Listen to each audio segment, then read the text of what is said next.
సరే బయటికి వెళ్దాం, బీచ్కి వెళ్దాం. ప్లాన్ బి, ప్లాన్ ఏ లాంటిది ఏంటి ఏం లేదు కదా ఏ చేయడానికి. నేను అలా ఎందుకు చేస్తానండి? ఏమంటే ఐస్ క్రీమ్ కొనుక్కుందామా? ఏంటి అంత ఎగ్జైట్మెంట్ అడుగుతున్నావు? నీకు ఐస్ క్రీమ్ కావాలా లేకపోతే ఐస్ క్రీమ్ అమ్మేటోడు కావాలా? అయ్యో అలాంటి వద్దులేండి నాకు. బఠానీ సార్, బఠానీ బఠానీ మేడం బఠానీ. ఎవరు నువ్వు బోగులా ఉన్నావు? బఠానీ నమ్ముతూ నా పిల్లల్ని బుట్టలు వేసుకోవడానికి వచ్చేవేందిరా? ఆహా ఏముంది సార్, మంచి బఠానీ ఉన్నట్టుంది సార్. అవునా, థ్యాంక్ యూ. ఏం మాట్లాడుతున్నావురా?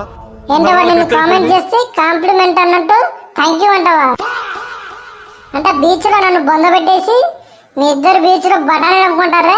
ప్లాన్ బాగానే ఉంది సార్, అలా అనకండి సార్, బాధపడుతుంది. చూడండి పతివ్రతలా ఉంది సార్. నా పిల్లం బాధపడుతున్న చూడలేకపోతున్నా ఏంట్రా?